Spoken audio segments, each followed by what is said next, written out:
chop wood, carry water. Comstock. What's good, baby? I'm back. He's back. I'm back. Get him in here. Get over here. Yes, brother. I am tired. A long week and a half. It's good to be back, though, and it feels good to get back in that everyday grind. I feel it's that. like a reset. No, I feel that. Hard reset. You're a young man. Your piss is hot. That blood boils. Like you, a week and a half on some pleasure and some play and some hard work. Like, come on, man, you bounce back. Well, I heard this one thing. It was on TikTok or Instagram, something like that, and it was like, the best thing to do when you really need to lock in is go on a crazy bender. Whoa. Because that's what pushes you to lock in. So, I saw that before I left on the trip, and I was like, all right. And I lived by that. That's a little trial and error right there. Like, hey, this clip on Instagram told me to go on a bender. So guess so what? I could lock in. I locked in and went on a bender. I'm not going to lie. It worked. I had a great day today. I love that. But, man, it's a hot topic of this week. We got lots of football. But before I get into football, I got to give a mention to the hometown team. The team that everyone wants to play like. The stadium that everyone wants. Ooh. San Diego Padres. Come on, baby. Clinching playoffs for the first time back-to-back season since 05-06.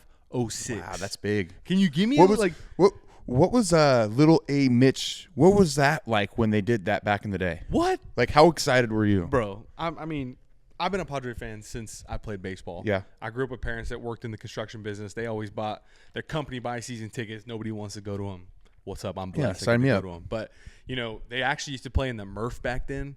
So the stadium was much different. It's old school Qualcomm, which was a beautiful, lovely setting to go watch a baseball game in, right? That stadium looked like the Coliseum. It was massive. Yeah, it's huge. But it's just great to see the boys playing some good baseball. Yeah. And, we're in the hunt for October. What else could you be excited about? Yes. I'm not the biggest baseball, like mid-season baseball fan, but when it starts getting playoff time and you get like these little because there's in-season rivalries when you're going and playing series, but it's really hard to follow those. In my opinion, Yeah, it's a long ass season. Not being a baseball fan, yes, or like a diehard baseball fan, because I do like baseball. Yeah, but then now that we're getting, what is it? How much longer until playoffs? This is the last week.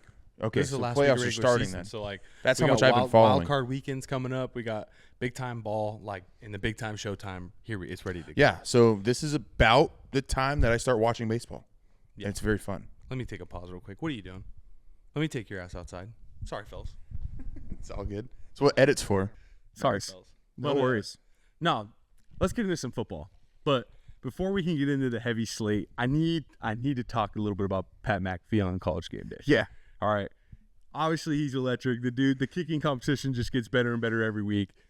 He's always betting other people's money. And I just love that he's like he's not even really like the play caller there, but he's like, you know what, we're gonna give you another chance, we're gonna double it. No, it's so good. And then he just looks and he goes, are we good with that? And they're like hell no, but how do I say no? He's under this new mood too, where he goes out right away, says we're only doing one kick, fuck all you guys, we're doing one kick. And then it happens, he misses, and the crowd starts to go, one more. It's like everybody knew one bite, everybody knows the rules. That's what it's turning into. Yes, 100%. But I will say one of my favorite parts before I get into what he did on College Game Day is he bets other people's money. He'll put up hey, I'm going to donate $200,000 to this kick.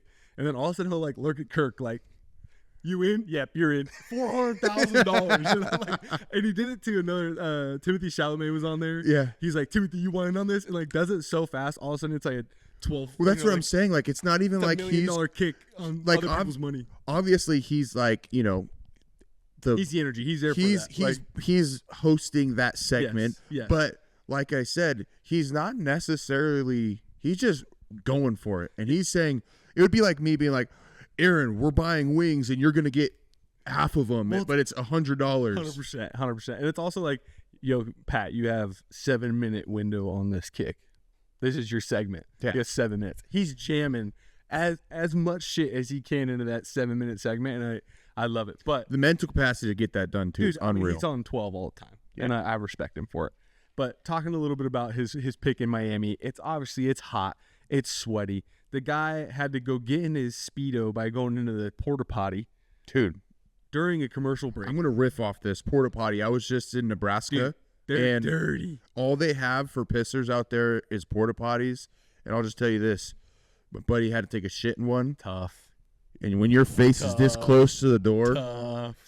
and that little blue water is splashing up on your ass, and it's like the hot. teensy bit of fear that some strong corn-fed motherfucker is gonna rip the door off. Yeah. Like that's locked, but it's Oh, a yeah. plastic lock. Like you could really You get can that get thing out after there. it. You could Bend but- it. So we all know now we've got a great depiction of how small that Yes. phone booth is, right? Yeah. He's going in there. He's got to get his Speedo on. He also doesn't want to let the cat out of the bag that he's about to jump off of the 10-meter dive. So he's hiding it all. Well, he goes to make his pick, and he goes off running. Granted, it's humid. It's hot. He's been sweating.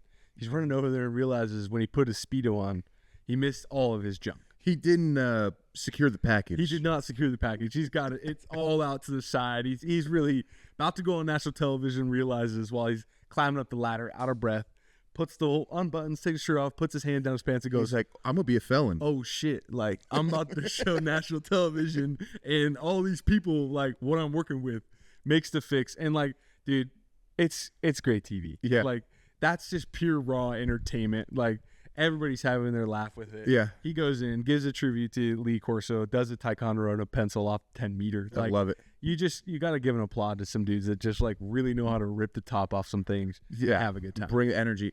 I didn't see this, or I didn't know the lady's name that co-hosts The or other goes reporter on there, back and forth. But she was doing we were just talking about that Red Bull thing the week before where they run and try to grab the flag off the top. Yeah. And she jumped off the diving board before, kind of calling him out like, you want to call me out, I'm gonna Yeah. call your ass I out. like that. And I like that grittiness because I mean, especially as a female reporter, like Yeah. She's grinding. she's she's in the cut. she's out there like she's fighting, she's itching and clawing and scratching and like make her noise and be Yeah. and, like make a statement on and her, getting on what called she out does. and not and just calling the bluff and saying, all right, let's do it. Run that. I love it. No, I love that. I love that. But brother, college football has been it's been a blessing. Yeah. It's been insanity. We've seen some really good games early on. I think we've had a ton of conversations about conference realignments and things, and like kind of seeing the fruits of that labor of scheduling now, of getting some really big marquee games early on in the season.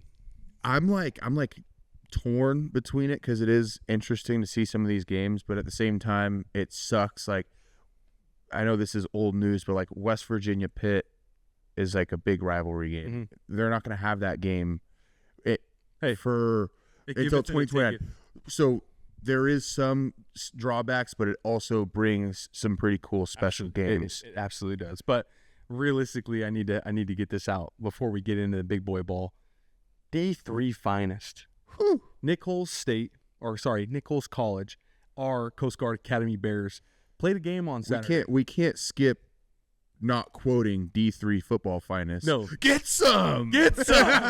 I'm gonna make a shish kebab out of all you guys. No, greatest movie. Yeah, what a good one. Highly absorbable through the nasal Hey, cavity. your ass is grass, and you're the lawnmower. Wait, no. I'm the lawn. Back to me. That movie's classic. I love that you just ripped out some of the best quotes from D3's finest. If you haven't watched it and you need like a parody comedy of a football, check it out.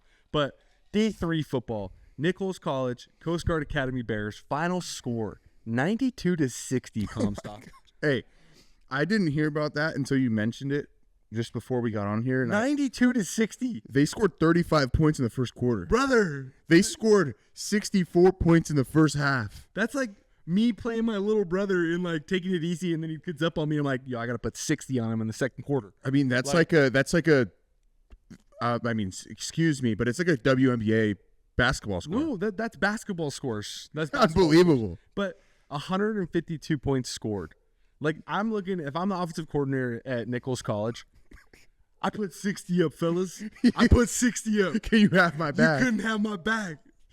I mean, did to they? not quote Jamie Christian? This is the type of shit that gets us beat. I just want to know, did they have blind linebackers or? Hey, we're not ableist on this podcast. No, but it would be. I'm saying it would be pretty hard. But like 92 points. Like, are we watching that film? Serious question. Like, are we watching that film? Well, I mean, shoot, how many plays did they run? So every other play was a touchdown. Not I don't know. every other play, but like Pretty close. I'm sure if we pulled the Scott box score up, which I hope, obviously NCAA probably traveling, the D3 don't know how clear our stats are going to be on that. But, I just had to say it. Like that's insane. It's like do you just fire the whole coaching staff? No, like What do you do? I still think that there's some positives to take away from you putting up 60 points. Okay, Giving up offensively, but 92? yeah, you got to fire the DC, right? I don't know. But like it also like first of all, didn't know that we had a football team on the Coast Guard Academy. No, good for those boys. Would love to meet some of those folks. I want to know what kind of offense they run. Like, is it like they running like the wing T, like Air Force? Maybe next week we'll pull up some research on the. I'm Coast curious. Guard Academy. Or is Coast Guard actually just some dogs? I feel like and they're Nichols spread. just. I feel like if I'm the Coast Guard Academy, I got a bunch of high flying dudes, fitness cats. Like normally, most academies they run wing T type of power offenses like that. But like Coast Guard's a little different. What if they're out there running spread, throwing the pill around? Well, I'm curious because I know there's some good D3 football teams out there, but I also know from some of my buddies that played D3, like it also is like a lot of guys are out there to have fun. No, it's a lot different. The further you get away from like true Division I ball, it's like more for the love of the game than anything. Yeah. And by the time you get D3, like all those cats just like love the game of football. Yeah. Love to still be a part of a community. They are really going to school, but like they're like, hey, I get to play ball on the side. And, let us have a good time. Nichols 0-3 now, but at the time 0-2. Like they give up. I mean, they still scored 14 points in the first quarter. Like, but they're down 35-14 in the first quarter. I wonder if they just said, That's tough, dude. "Hey, let's put the putting the burners. let's put the backups in just because they might never play and we're gonna get blown out regardless." I don't know. I don't know. But let's get into some SEC ball. Let's talk a little bit of Ole Miss. Okay. They're my second team who I'm going for. That's my dog who I think is gonna make it to the college football playoff this year. Been following them 3-0. Okay, they are playing a lot. They're playing good football. Now They do look good. do I think that this weekend's a giant test for them? Rolling in, playing LSU, playing the Magnolia Bowl. Okay, Lane Kiffin's daughter playing psyops, hard dropping her the opponent's boyfriend. Hey. Like that's what's up. Okay, so we confirmed it is the guy that got ejected the week. There's two of them. They're brothers, but Okay. I Was think he it's Whit. His name's Whit Weeks. Is he the one that got ejected? Yes. Okay. Yes. Dude. He's a good fella.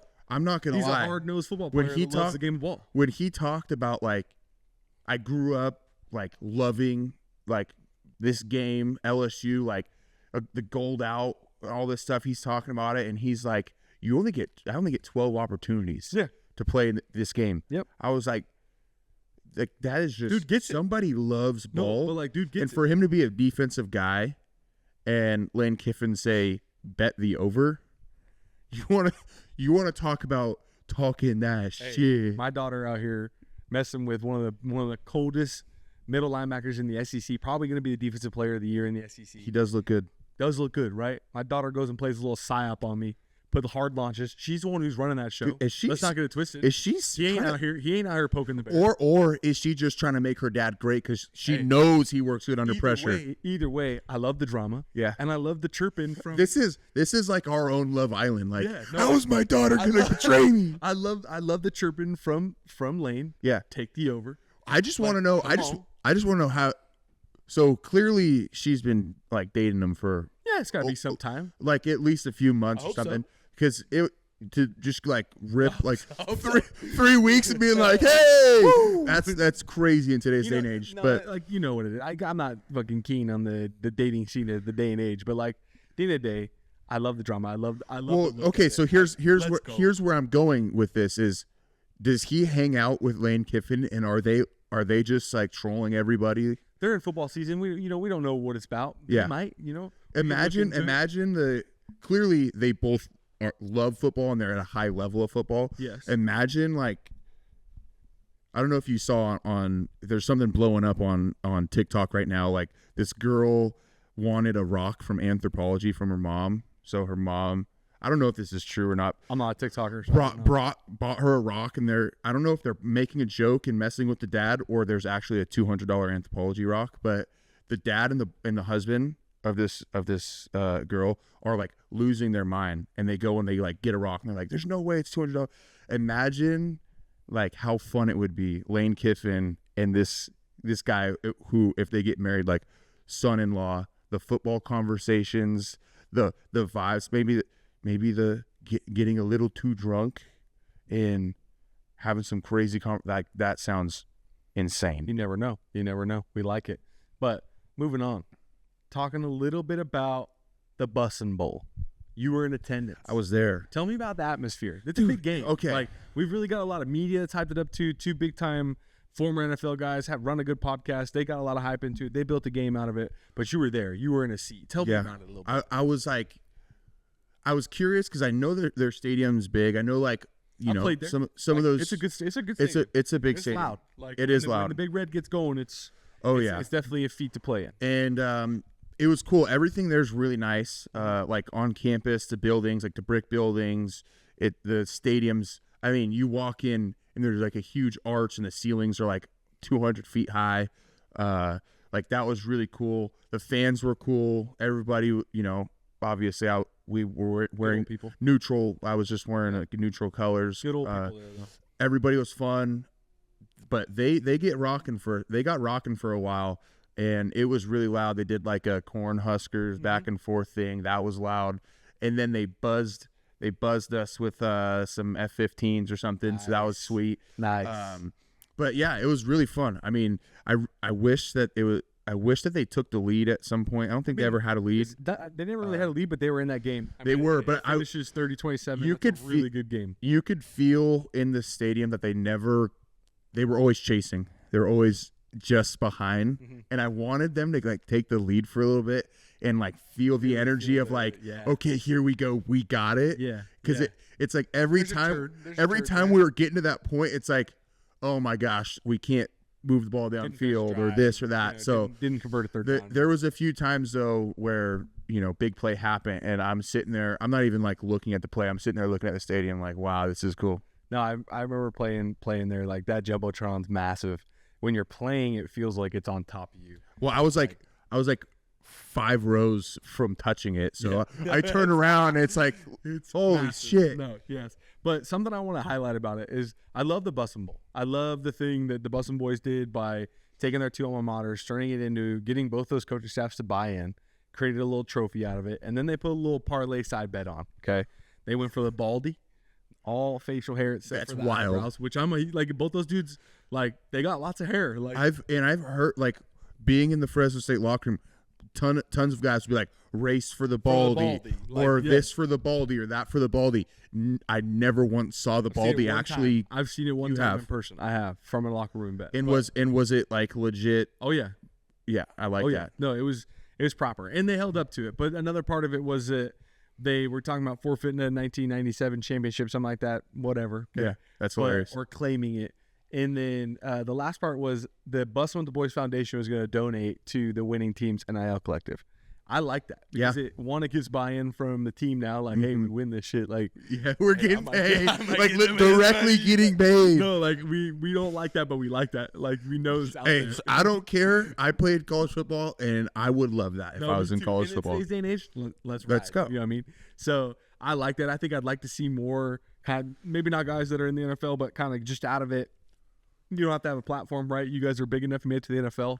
Maybe we start seeing some more of these things because we love trophy games. Well, you got to think about this. When you talk about guys that have made it to the NFL, once you're done with the NFL, you don't have reoccurring income unless you invest your money well. You did it right. So unless you're Saquon Barkley and invest. Yeah, but imagine like, okay, you're gonna portfolio. Yeah, that's true. Yeah, guys make money. Some of these dudes are getting real smart. Yeah, really smart. They gotta have good people around them that can grow their money. Absolutely. Another hot seat for me. Another hot topic conversation. Dabo Swinney. Dude. Is he on the hot seat? It kind of breaks my heart. It does break my heart a little bit. When he cares so much. Dude, he wants it so bad. He wants it. I don't want to say he wants it more than his players because I know his players want it bad too. But like they all, when he's like, it's just not clicking. No, Dabo, it's not clicking. Dabo definitely is like one of I think any coach that's at a high level program that's one, but like he's truly one of those elite competitors. Yeah. When he says, I want to be the best in the business, I want to be the best of the best, we're going to do this great. Those are just words. Like he means that. Yeah. And Nick Saban did a good job of explaining like that he needs to be able to evolve and you know, kind of mold embrace a little bit of new culture with what's coming with the college football world. And sure. I think that's the hardest part is, you know, he became Dabo Swinney Clemson era by doing something very specific. Correct. And now you're just seeing the lag of him trying to recreate something with new rules and this and that. Yeah, Like it makes me sad because in high school we had a play called Clemson, and it was Hunter Renfrow, like his little like wheel like out route type thing when they won the Natty.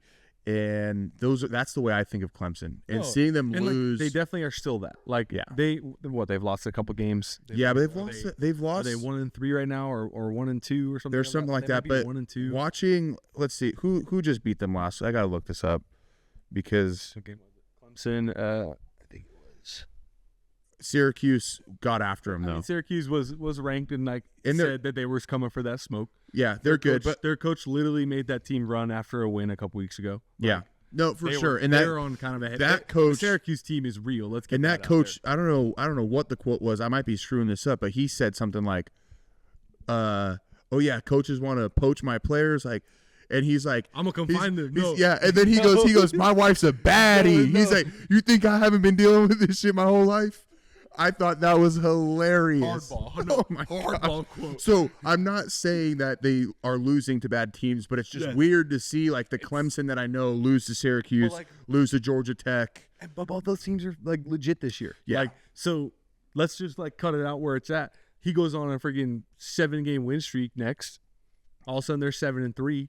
Like, are we going to be having the same conversation? Like, it does take molding, it does take things, but like they're out of the playoff. They not necessarily though. They have North Carolina, Dookie, Boston College, who knows, probably Dookie, SMU, who knows, probably Dookie, Duke, Dookie. If some things fall their way, right? Like if they go out and win the rest of their conference games and a couple other teams lose, they can find themselves in a conference championship and win with 3 losses, win, and they're an auto bid into the playoffs. That's true. There is a path. Like now, keeping the train on the tracks and like keeping guys on the note of like, nah, fellas, like, well, I hate using the quote, but like all our goals are still ahead of us. Like if we take care of our that a million times. Yeah, if you take care of the little things, like all those different things, they still could find a way. Some shit could fall there. College football is insane. Hey, Fresno State was 1-4 and found a way to win 9 games and go to the Mountain West. You know what I'm saying? So like there is a pathway.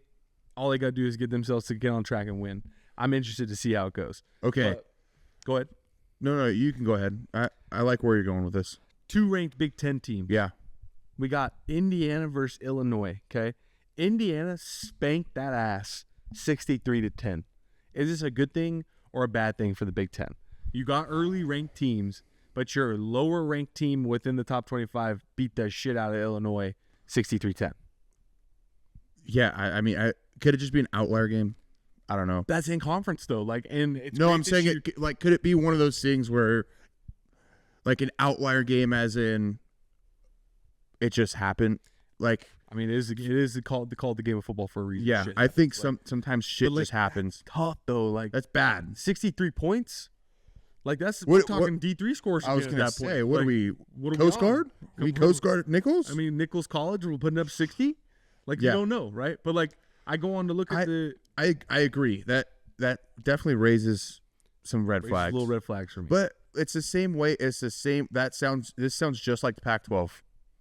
Sounds just like the Pac-12. Little volatile. It's like, yeah, okay, you got all these good schools that are all playing each other all the time. Yep. Now, yeah, you're going to have upsets. You're going to have losses. I think that is the cool thing about having these conference realignments and teams there's no more hiding. There's no more. There's no more. No. Okay, you only have to play two really good ranked teams. 5 weeks into the season, you've already played 2 ranked games and a conference opponent that was pretty high key for it. You need to find a win. Yeah, and it like we can go down a whole rabbit hole where it's like maybe you have only 75 teams or 100 teams and you cut out the bottom and you whatever. That's a whole different rabbit hole. But you're gonna start seeing teams that are good teams getting worked. No, just getting beat. Yeah. Flat out. Yeah. But that brings me to Texas Tech, Utah. Okay, both ranked again. It's a 16 versus 17. Utah perennially good. Yeah. Right? In the last they're not like knock your socks off, but they're like always going to be in the game. No, like hard to beat. Rose Bowl champion. They've been forever the Achilles heel to Oregon. At least where they were in the Pac-12. And SC. Like all those other big runners you would know in the old school Pac-12. Utah was always in that pack, always beating people off. No pause. But Texas Tech, Utah, like Texas Tech's made it very clear that they spent a lot of money on their roster. The coaches noted, I spend probably 10% more than everyone else because I have to convince them to live in Lubbock, Texas. Yeah, Okay, I've heard it's like, bad there. It's not necessarily bad. It's in the bumfuck middle of nowhere, and the only thing to do is Texas Tech. So like, Yeah. if you are a student there, like, I'm sure it's pretty rocking, right? But like being outside of that, I'm sure there's really nothing to do. Yeah. But the coaches evidently said, I pay a lot more money at a higher price tag for my players, and I mean, they just went in there and like handled business against Utah team. Yeah, I That was think Utah is in a weird spot because I think they did have Cam Rising. I think has done really, really well for that program in his early career, and he was such a tough player and kind of was a staple of Utah football. He was starting this week either. Well, I think he's done. He's done. I think Yeah. he medically retired. Yeah. I could be wrong, He but might be out of the program. my thing is that was kind of their backbone for a while, and they're always gonna have a good defense. They're always not good. yeah. So I just think they're kind of in that phase where they're trying to figure things out. Where are we going direction wise with the program? But I do like I like the standard of their program. You can watch in the last 10 years of watching Utah football, you kick that game on if it's on game of the week, or maybe it's a Sunday afternoon or Saturday afternoon. It's on. You know how they play. Their standards there. So I think it's coming in time. But my question is like, do we need to be on like the lookout for Texas Tech as a sneaky playoff picture? I think Are they going to put some things together this year and potentially like maybe knock on that door? I think they're good, and this is what I love about the playoff system. Obviously, it's not perfect, and there's wrinkles that need to be fixed, ironed out. The top 30 teams are in the playoff picture, realistically. You know, Yeah, as long as you haven't lost too many and you're still doing what you can do. Like if you're ranked, you're in the picture. yeah. You know, until early on at least. Yeah, right. Like right still now, within this median time, maybe once we get to like games week 6, week 7, it'll start kind of. let's look at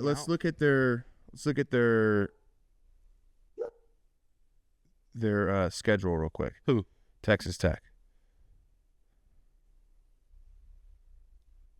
Okay, so they're still gonna play. Oh, dude, they have a very winnable schedule. I think they're definitely they're gonna beat Houston in my opinion. Kansas. What do we got? What's our next one? Kansas is gonna be a tough So game. you go Houston, Kansas. Kansas, then Arizona State, another tough game. Oklahoma State, easy game. Yeah, they should get after Kansas State, I don't want to say easy because Kansas State always somehow beats people, but should be a win. But then BYU is really their only. But BYU is still. I mean, best you like that. That's then UCF West Virginia. feasible to win 4 out of those 6. Very, or very. 5 out of those 7. Yeah. Like, very, very. There's a path. There's a path for them. But But I think with those teams, I think BYU, Kansas, Arizona State are the only teams they can struggle with. Yeah, Arizona State's going to give them some run. But if they beat one of those teams and lose to 2 of those teams, there's a very big chance they don't make the play. Well, obviously, because they're not going to be in the conference championship. They have to. They're not going to get in just based off ranking. They're going to have to be. They're 12 right now, so let's just say they have to be a conference champion. Okay. Like in my opinion, for Texas Tech to get to the playoff, they're going to have to win the conference. Okay. No doubt about that. Because you lose too many games if you're not. You know what I mean? Like, and they're not a powerhouse enough. Yeah, there's too many things going on there. But moving on, a team that I want to talk about. USC sneaking in. Dude, they were top 25 at the start of this last week.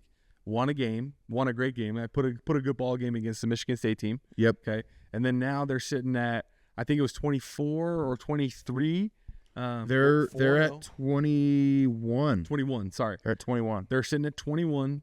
They're going up against the Illinois, fighting Illy. Yep. Whoever just Illini. got their ass whooped by Indiana. Who's probably gonna They're licking some wounds, but they're also like, well, we got to get our get back. Like, yeah, I think like when a team loses like that, they're usually pretty fired up. correct. And Illy's still ranked. Yep. So it's a ranked matchup, and I believe we're playing in Illinois. It's a 21 versus 23.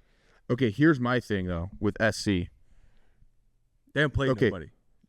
Michigan State, that's a good win. Purdue, I think that's a good win. I think Purdue looks better than they have in years past. Okay. Right now, like when we played them, I mean, obviously they just got routed by Notre Dame, but I think Notre Dame's a good team. I think it'll be a great game to watch. I think it'll be interesting to see how one, USC travels, and 2, if they can put together. All of a sudden, look, you're sitting at 5-0.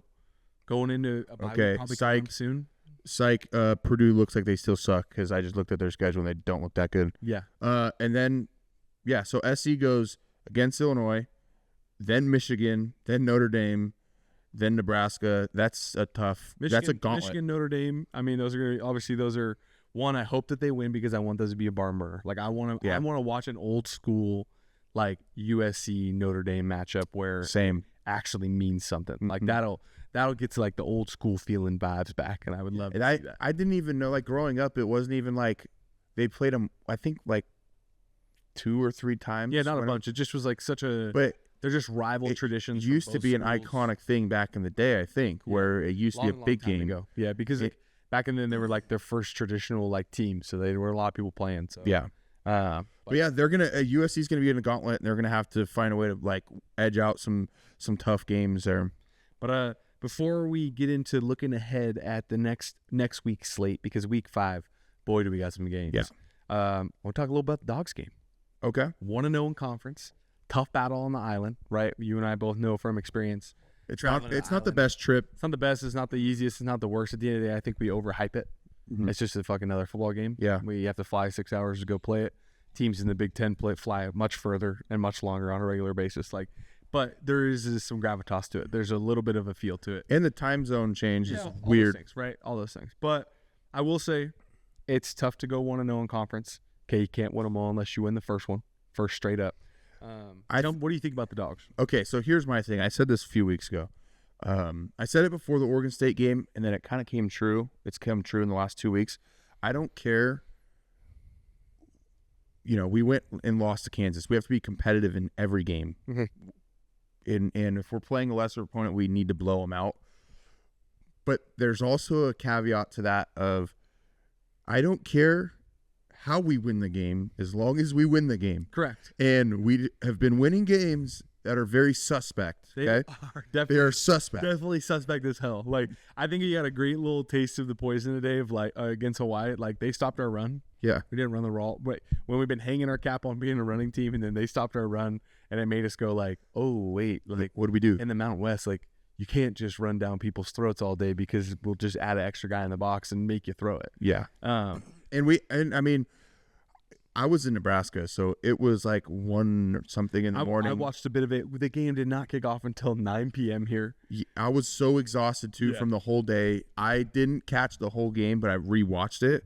And, the first 2, we had a turnover for a touchdown, like a safety, all this stuff that's going on that I was not happy. Sloppy. So I went to bed. I wake up.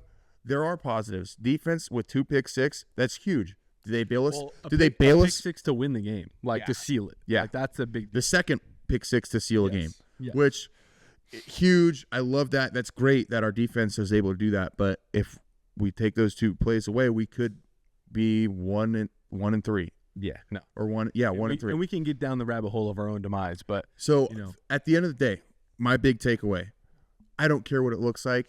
I know a lot of Dogs fans are there's people that feel the way I do, and there's people that are like, no, we need to look better. Screw that, this and that.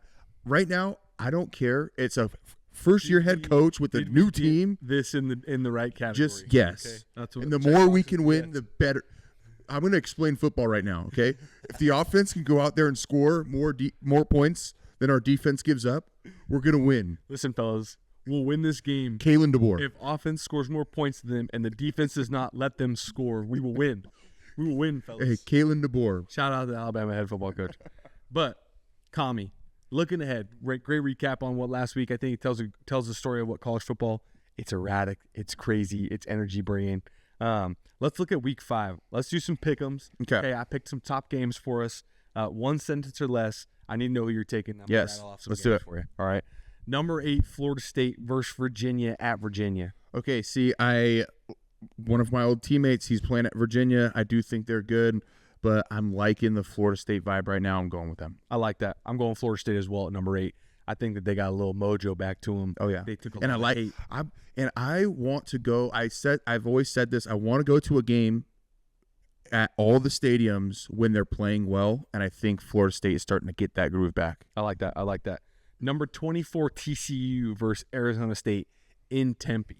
I'm going. I don't care that TCU is ranked 24. I'm going Arizona State. I love their coach. I love their quarterback. I like it. All I'm going to say is you can throw the Hypnotoad up all you want. Sun Devils all the way, baby. And I'm pretty sure the Toads accidentally they threw a pick in the end zone and they accidentally blew that little horn shit. Hey, so yeah, that's let's what go it is. ASU. I'm going ASU and Tempe, baby. All right, just talked about it. Number 21 USC versus number 23 Illinois at Illinois. That's a tough one. Illinois recruited me and USC didn't. So based off of that, without any knowledge of how their football programs are going, I'm going with the Fighting Illini. I'm going with the University of Spoiled Children. Okay, let's go. I'd love to see USC go get a win. Hey, let's Stay in the battle 5-0 each other. category. That's our first one. I like it. Arizona versus number 14 Iowa State at Iowa State.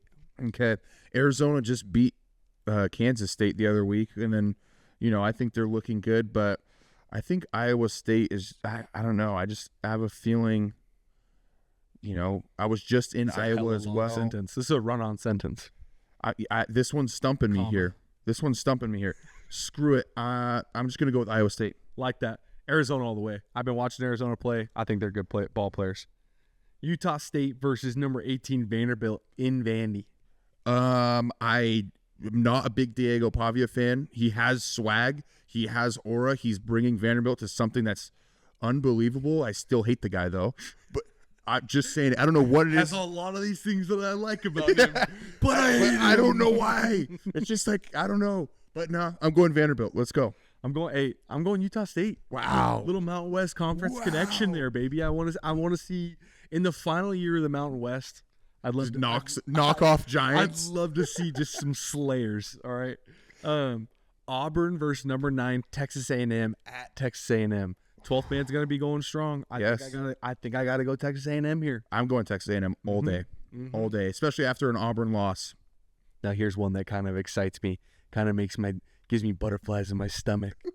Number 1 Ohio State versus Washington at Washington. Dude, I mean that's a rowdy stadium. It is. It's a rowdy stadium. It's loud. It's big. They're bearing down on you. I'm going more than one sentence. I think the people are gonna come out of the fucking dens.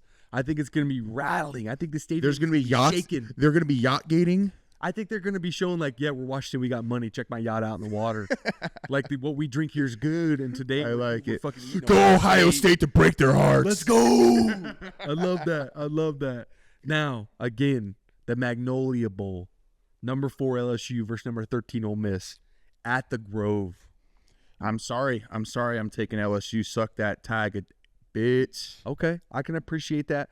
Lane Kiffin taking the over. I think that I'm going to see a solid run and gun offense. I think Whit Weeks put a target on his back. I think coming for his head. I think the day after they hard launched it, Kiffin's in his office drawing up, how am I ISOing this guy? Number 33. Hey, let's pick on him. I know he's soft. I got intel. I hope that we line up in a new package he's never seen, and we got a 300-pound freaking fullback in going, hey, Wes Weeks, meet me in the A-gap. Like, I love that's it. what I want to see. I love it. So I'm taking Ole Miss for the Magnolia Bowl. I don't hate that one.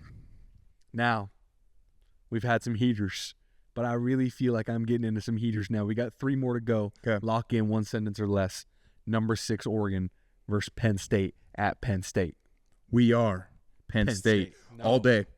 I think taking Penn on that? I'm taking Penn State. Oregon had their chance for me last year. I was rooting for all the Pac-12 teams. Now, I want Penn State to win. I want them to go on a big run and maybe win a natty. I'm going Oregon. All right. The boys, Dan Lanning. He's got the boys fired up.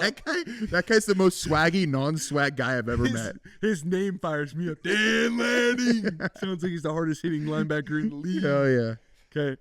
Hey, for old time's sake, old rivalries, we love number 17 Alabama versus number 5 Georgia at Georgia. Who you taking? Save the day, Kalen DeBoer. Please save your job. I'm going Kalen DeBoer in Bama.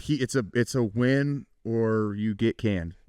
It's definitely a hot seat day. Yeah. The vibes are going to be high. I'm taking Alabama as well. The Fighting Grubbies are going to be out there just running rampant, okay? I'm talking skill on the outside that Georgia just can't handle. Okay. I mean, Kirby Smart's coming out here in a press conference literally talking like quarterback found might be the hottest quarterback in the league. That's not a guy that's watching tape going, we're going to have to cover the outside, fellas. Wow. We're going to have to be physical. Wow.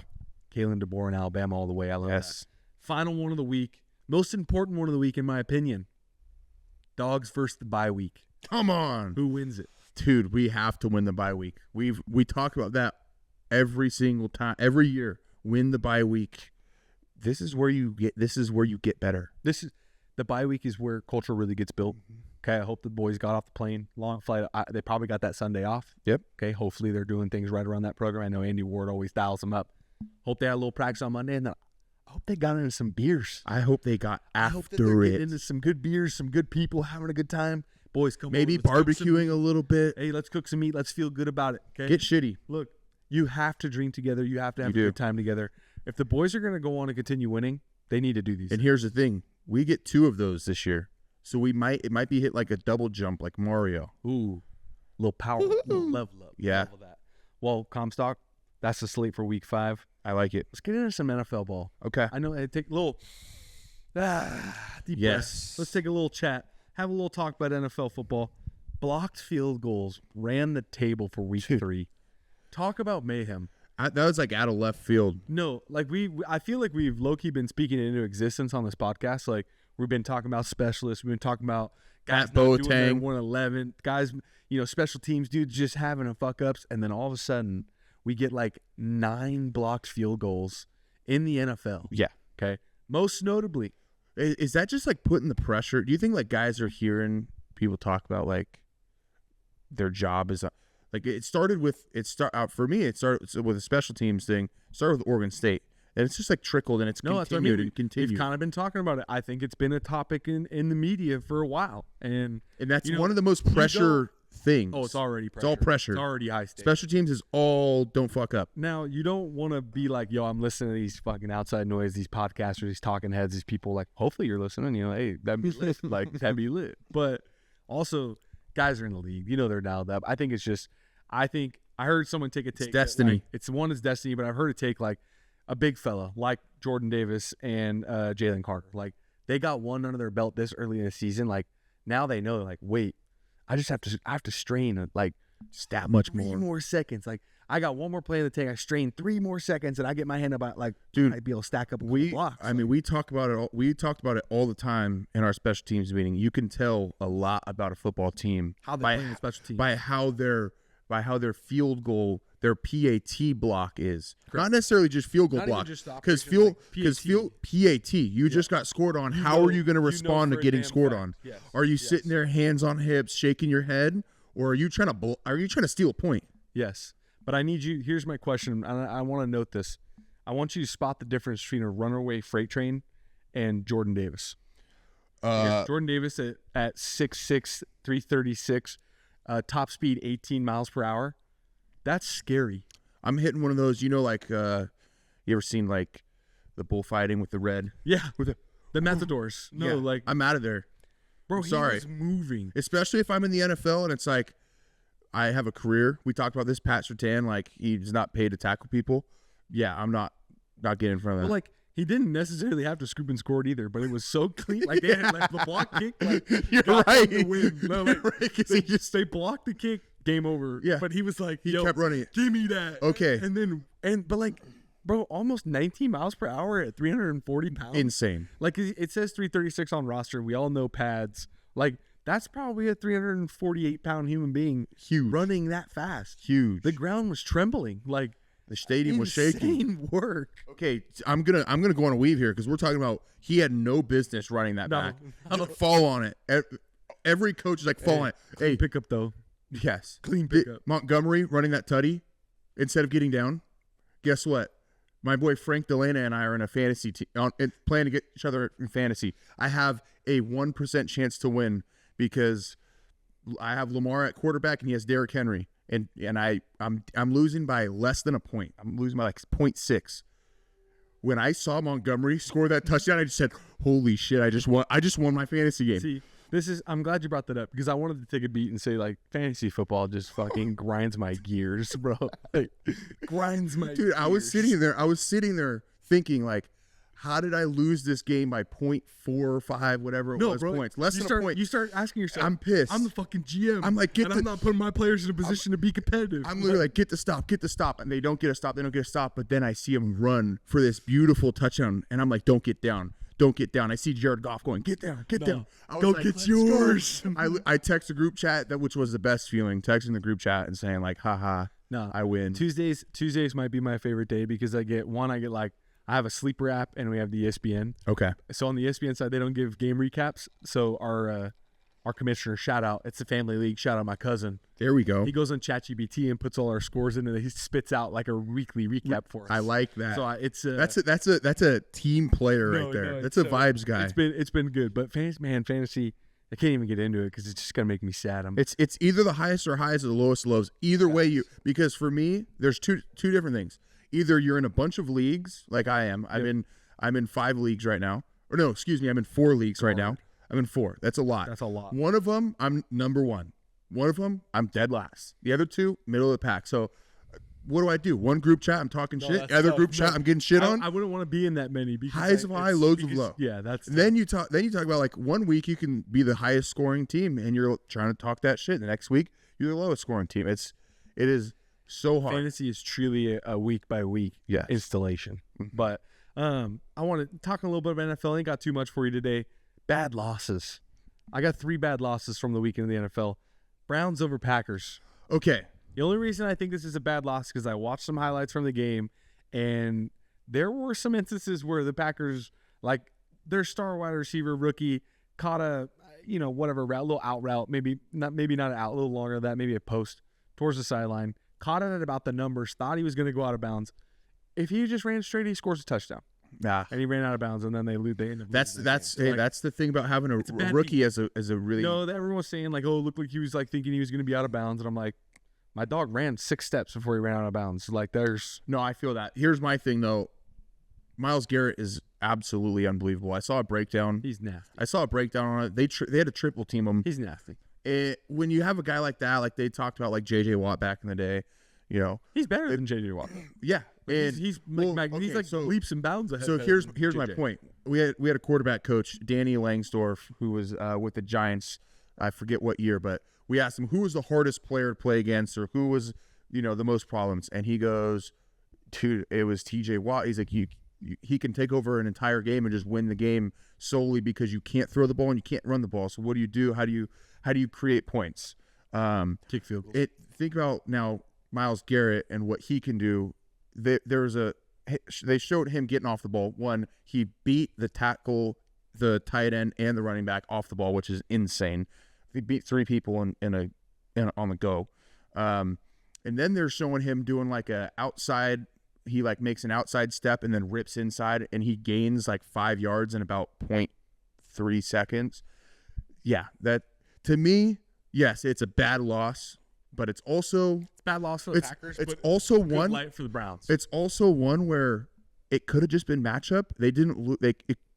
Maybe that guy took the game over. Better. Yeah, but maybe that team's not going to make the playoffs, and now you don't have to worry about them. Matchup better. Bears over Cowboys. That was crazy. I mean, like, I'm over here looking like a fool talking about the Cowboys look real. Yeah. Dak Prescott's playing good ball, and like, there's no shot against the Bears. Okay. No. Like, Caleb Williams, good quarterback. I think he's have a great. I don't know if Ben he's. Johnson's still kind of feeling out where he's going. Yeah.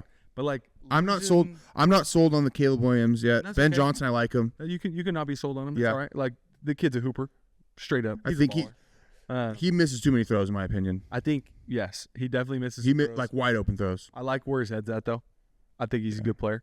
But I don't know, if you paint your nails, you got to win more games. You got to do something and stop crying after losses. There's nothing wrong with showing emotion. No. My last one, Panthers over Falcons, and they got goose egg, big old fat goose egg for the Falcons. Ouchie. And something that I want to know, I want to see if you want to pry into it. Kirk Cobain's got a little feel at the end of that game. Well, is that we're trying to get Penix out because he's had such a rough day, we're going to give him some reprieve, or like, hey, Kirko, I think so what's up? I think it was very interesting to do that at the end of the game. We watched. I don't know if you watched, but in my house we watched the quarterbacks series. I'm a huge fan of Kirk Cousins. Blue The way collar Kirk. the way he handled, That's my dude. you know, having to sit the bench, I thought was good. You can tell it really hurt him, but he also found a way to still be a team True guy. professional. So I'm rooting for him, but I also like Penix. I think he's a really good player. To me, it's a little weird though to go and throw Kirk in, like you said, maybe just get him out. Don't let mitigate damage kind of thing. Maybe let's not get him injured. And that's the thing. He's already down in the dumps. Those coaches might have said that. Kirk, we're throwing you in because we're not going to let him lose his mental or this or that. Like we have no clue. We're speculating. Actually, it could be that. Yeah. But I just wanted to pry a little bit. Yeah. Like, I love me some Kirk LeBang. I do. I do see him too. with the chains on again. Yeah. Like, I want to love see when him he gets swag hot. surfing. When he gets hot, like the world's in a better place when Yes. Kirk LeBang just playing good football. I agree. Talk a little bit about the New York Giants. Dude. 0-3.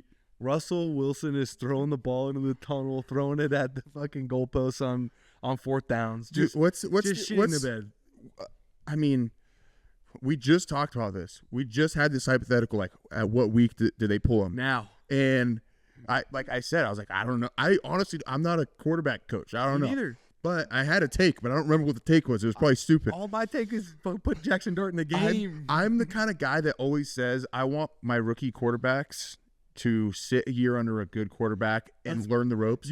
That's perfect world. That's you got all the money in the world. Like, Exactly. you know what I mean? That's like getting drafted. Like No, that's into like a perfect spot. fucking getting drafted to the Patriots when Tom Brady's in But on they his bought fourth run. Like, but they bought him some time. I mean, they didn't really, but they bought him some time with 3 L's, which sucks. Russell didn't really look good at all. all the hours and minutes count, baby. Yeah, and you know what? I'm excited to see him and Scadaboo. Like little dude, juggernaut. I mean, Scadaboo is just, it blows my mind. They like threw an incomplete pass and the ball's bouncing on the ground. He sees a guy go to pick it up and just blows him up. No, Like, I watched him love it. in 5-man protection. He's coming out for a chip. Swear to God, he broke the Chiefs dude's. fucking oh yeah, ribs. Swear he came broke off his on the ribs. left side and goes, dang. Like literally hit him so hard. Granted, playing offensive line, getting a chip, it's tricky. Right? Yeah, 'cause you don't know how far he's gonna Where bounce. he's coming from. He's gonna get a good chip. Not maybe this guy's throwing a move. I already got my hands on him. Like, but if you know it's coming, you can kind of expect it. But he hit him so hard that even the tackle was like discombobulated. Like, oh shit, what the fuck just happened in front of me? Like, and it was great. But Dude, he's like, honestly, he's like, I don't mean this in a rude way. He's like a crash dummy by how explosive he's no, hitting people. I want to. Okay, they hand the ball off to him. They're in the red zone. He scores a touchdown, probably 7-yard tutty, 8-yard tutty. He's not that tall, right? There's people like Pat McAfee's out here talking to these fucking Darren Sproles and Mike Allstott, like and like had a baby. Right? Yeah. But like I'm watching him. He scores a tutty. It's a good touchdown. He had to extend for it. Gets up. Oh yeah, does he a little jumps. surf, Yeah. and then does a backflip. And I was like, yo, like Scadaboo, I didn't know you had like Justin that's Gaethje after a knockout. athleticism, son. Like Mhm. that's pure forcing them legs. And like my hot take on it is the Giants have got a young squad. You paid to have the young squad. You drafted a young squad. Let the boys hoop. Yeah, Like what else you got to lose? exactly. Like, let And them you've get out already. there and play. It's just. I mean, I heard this take too online. It's like Daniel Jones is now like the new Josh Allen. All of a sudden, they've that's hit. a ceiling if I ever heard one. No, it's like a joke. That No, but that would be an insane take to say that Daniel Jones' ceiling is Josh Allen. no, they're like the whole joke is like Saquon goes to the Eagles and is playing And unreal, balls out, and they're like all of a sudden Danny Dimes goes to the Colts and he's playing like Josh Allen. Like, what the hell is going What's on? in the water Like- at the Giants? Yeah, like what is happening? But I like the Scadaboo thing. Let's see if Jackson Dart can get some stuff going. Like it would be a lot of fun to watch them not screw it up. No, 100%. They're a big market team. It's the Big Apple. You would love for them to have some swag. I'd love to see. Let's get back to when the Giants were like Eli Manning times. Yeah. Right? Plaxico Burress shooting I himself wanna in see- the leg. like let's Odell get back to Beckham. those days. Odell Beckham. Like, let's get back like Justin Tucker. Like Dude, I just saw some Odell Beckham highlights, and I Justin Tuck. completely forgot how good he was in his prime. What? Bro, he was doing some crazy The stuff. Giants were nasty back in the day. Like Michael Strahan. I think it was like Jones Pierre-Paul. Yeah, Their Pierre-Paul. Their Pierre-Paul. D-line was nasty, bro. Like, and you get into all those years of how when they had all that offensive explosiveness and Eli running the ship there, like, I'd love to see the Giants get back to swagger with, I like it. with a 5'10" juggernaut in the backfield, just blowing people up. Like, but I don't know if you guys remember, but like I wasn't the biggest fan of Scadaboo. No, you're out here but about Scadaboo. He's no. He's kind of our people. Did I not say this? I said I put in work against him, which is awesome. But I did say I gave him his credit that he did go insane the next year and completely was different. He gained 30 pounds. He got bigger, faster, stronger. Clip up because he was dragging him a little bit. Yeah, well, I thought it was weak. Some mediocre white safety hit him and he was crying. Yeah, but he's putting in that work. Hey, talk about a guy that's just been in the sheds, just been in the shadows, grinding, working 2 years on the pine. Carson Wentz comes out from Minnesota, puts out a 44-piece against the Bengals. Yeah. Stay ready so you don't have to fucking get ready, Carson Wentz. This guy's just been hungry. Come on. He's been hungry. He's 2 years. He's been sitting, peeking over the edge, like there's where the monsters are, and he's just waiting to get in there. Saying, I need to go to a dark place. Yep. I need to go find my why. And he comes out and, like, could you imagine that, though, Comstock? Riding pine 2 years, people telling your story, people talking shit. They're saying whatever they want about Carson Wentz this, Carson Wentz that. Gets his opportunity.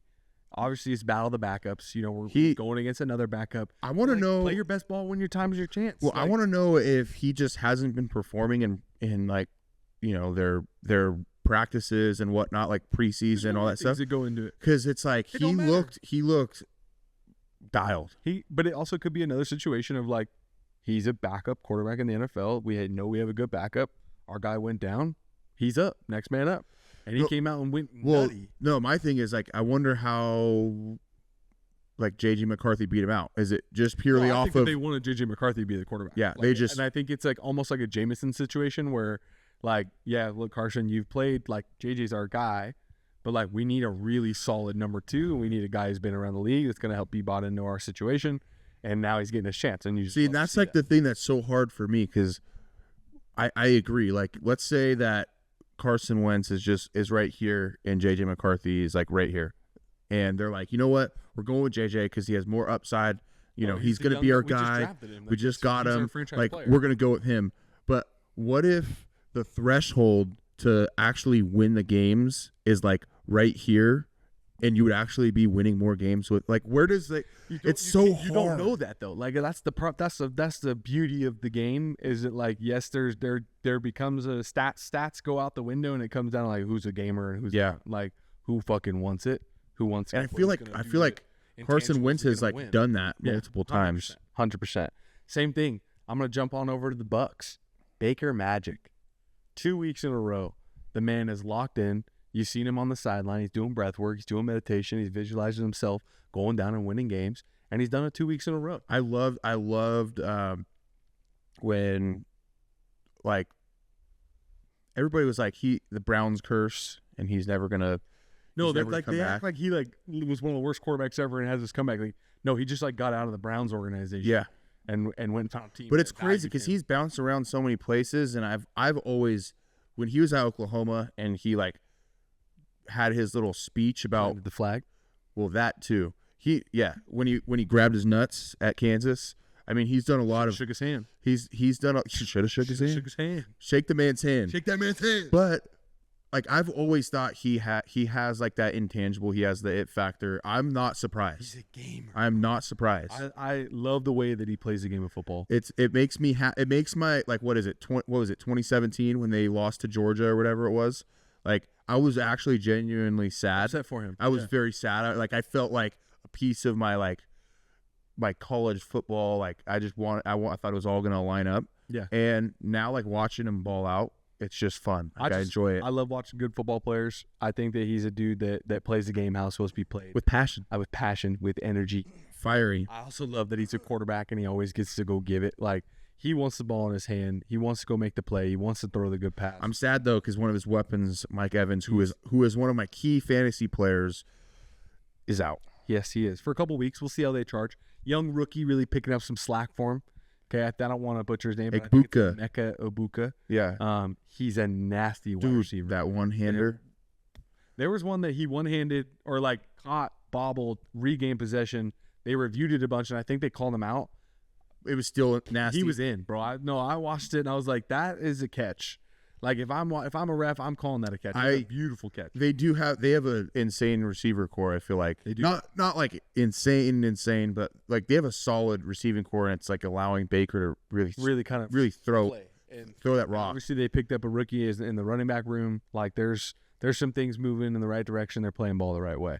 But I got a question for you, Comstock. All right, we got 3 teams that are looking real right now, in my opinion.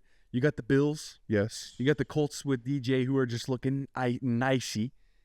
And then the Chargers playing some real team ball. Are we looking at, obviously the Bills have been in the talk for last couple of years, right? Ever since Josh Allen joined the team, it's been the Josh Allen show. He's been playing well. He's been doing his thing. I think there's a timeline on that. If he doesn't get a Super Bowl in the next couple of years, I think the story starts to shift. You're taking the words out of my mouth. Right? But then you get into the Colts. Like the Colts. Okay, so here's nice. You're absolutely right, because the Bills they're running out of time, but they also still have a quarterback that is damn good. Like, he's only 29. Like, it's hard to say he's running out of time, but like, we all know that the longer it happens, for 6 years over, like he's gonna get us one. He's gonna get us one. Yep. Fan bases, as much as they love you, also can start getting into their own conspiracy theories and start being like, yeah.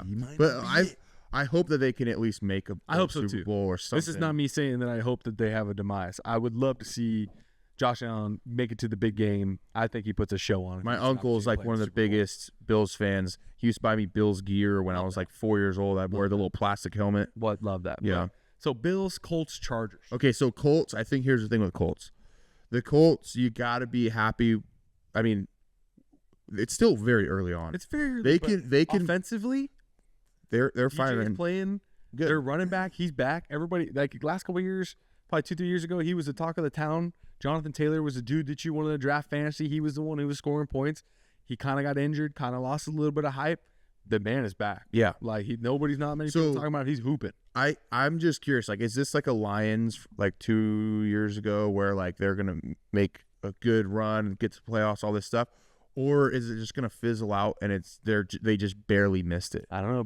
It's gonna be fun to watch. But here's my question: if it's either they get in and it's like a happy story like the Lions, or they barely miss it, I feel like both of those have to be a win-win, or like a winning situation for that program that struggled. From an organization standpoint, I think that they obviously you want to be winning, but like if they end up being competitive and maybe just missing it, it's sights of like we're moving in the right direction. Yeah, as an org, we made the right decisions this year. We're not stack on that next year. Yeah, we're not 6 and whatever again. Yeah, we're not even in playoff contention type shit. Yeah. And then obviously, man, the Chargers. Right, love the way they're playing. Harbaugh knows how to win. I'm a huge fan of the Keenan Allen connection. Yeah, wild.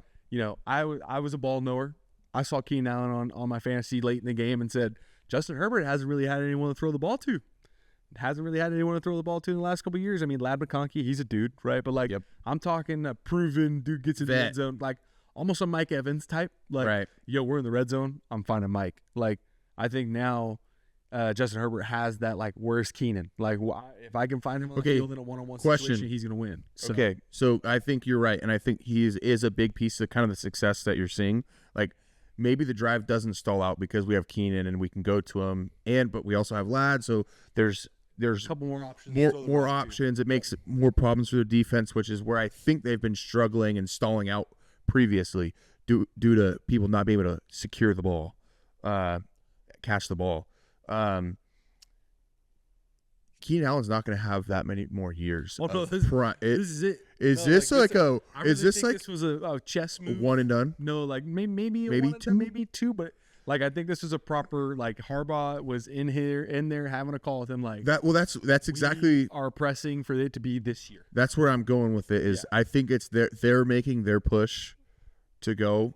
Because Keenan's not long for the world of playing for 4 more years to win a Super Bowl. Like, there's talks of like if they get he is like they'll let me fucking, he could be just a let dog. me not disrespect his game, all right, but like I could see it being the talks like, hey, this is a year, maybe we get a sniff this year, next year we need to be winning a Super Bowl type talk. But looking ahead before we wrap this bad boy up, a lot of ball talk today. I know. A lot of ball talk today. Better get your mind right if you're a listener. Come on. Games looking forward to next Sunday. Eagles, Bucks. Yep, that's going to be a good one. We just talked about it. I'm just mad that Mike Evans isn't. I would love to see the Bucs at full strength. Yeah. But I still think that Bake's going to come out against the Super Bowl contending against a previous Super Bowl winner. It's going to be a beautiful game. And It's I think, early and game. I just personally, the Eagles are beatable. Yeah. They're very. No, we've very, watched very beatable. they're a really good football team, but they definitely are a beatable football team this year. It's not like holy shit they're about to just steamroll everybody. Yeah. Next one, Colts Rams. I want to see the Colts do it. I always put the Rams in contention. You can't really ever take a step back from Sean McVay. I love the way that Matthew Stafford plays the game. Yeah. So Well, I always said think this. They're a good football team. I said this after they won their last Super Bowl. I was like, they bought that Super Bowl. They're going to be terrible for the next 20 years because they blew their load. Yeah. But it's like they're kind of fighting. They're fighting. hanging in there. Always. And then last one, best game of the week in my opinion, Sunday Night Football, Packers Cowboys. How if Micah Parsons gets a sack, how stupid is he gonna go? Like, is there like a he has a talk with is it LaFleur who's the head coach of the Packers? I have no clue. I think it's LaFleur. Is there like a Parsons goes in his office like Friday? Do I get one penalty? Hey, like give me one. Like give me one penalty. Just, and not in a malicious way. Like maybe he gets a sack and like points up at Jerry's box. Like maybe. Do you think that they'll throw a flag on that? I hope so. I want it to be. I want all that in drama. there. I think that we get the chance that we had this long drawn out process of Jerry not wanting to budge. Micah stayed on his guns. Like fuck you. I'm not coming back here. Yeah. Big blockbuster trade. Then we come to find out that he's got something going on in his back, and that wasn't really the talk of the trade. But in reality, now we have this conversation of like, okay, you just traded an injured player essentially, but now he's hooping, and the Packers look good, and he gets a chance to go back to the house that he helped build, and now he's on the other team. I hope that he goes want stupid. the Packers to beat I the hope he has brakes off 11 him. sacks. I hope that he gets the left tackle and the right tackle fired. Like I hope that there's. I'm sure he has plenty of reps. He probably has plenty of reps in the brain bank to just go out there and destroy him. Like, don't get me wrong, nothing that takes away from the game, right? Like, don't. We used to have a coach to say like, you can have your fun, but like, don't lose your mind. Yeah, right? Like, don't lose your mind, Micah. But I would love to see a sack dance, sack celebration, maybe like a little George Kittle action, wearing a shirt under his jersey, yeah, a little something, like I don't know, but I'm looking. I agree. Forward. I couldn't agree more. I don't even have anything else to say because you took all the words out of my mouth. I'm a little fired up about it. Like both my brothers, those are my brothers' teams, so I'm gonna be watching it for them. Well, and I'm a big Evan Williams fan. Yeah, so Evan Williams getting some play at the Packers. Dude comes down the box, gets his nose in there, plays hard-nosed football. Oh yeah, I know he went on to play at Oregon, but like he's a Fresno State dog. He got those things from being a dog. Yep. Right. But man, I'm gonna leave it on Micah Parsons doing something stupid on Sunday night. That's what I love to see. me too. All right, brother. Yes, good one.